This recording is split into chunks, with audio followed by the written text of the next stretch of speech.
আয়াত ২০২ উলাইকা লাহুম নসীবুম মিম্মা কাসাবু ওয়াল্লাহু সারিউল হিসাব। অনুবাদ, তারা যা অর্জন করেছে তার প্রাপ্য অংশ তাদেরই, আর আল্লাহ হিসেব গ্রহণে অত্যন্ত তৎপর।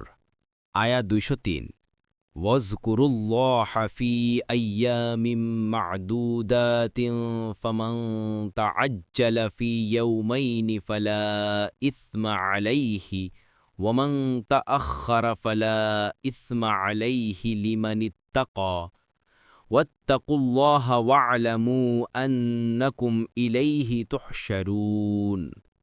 অনুবাদ, আর তোমরা গুনাহ দিনগুলোতে আল্লাহকে স্মরণ করবে। অতঃপর যদি কেউ তাড়াতাড়ি করে 2 দিনে চলে আসে তবে তার কোনো পাপ নেই, এবং যে ব্যক্তি বিলম্ব করে আসে তারও কোনো পাপ নেই। এটা তার জন্য যে তাকওয়া অবলম্বন করে। আর তোমরা আল্লাহর তাকওয়া অবলম্বন করো এবং জেনে রাখো যে তোমাদেরকে তার নিকট সমাবেত করা হবে।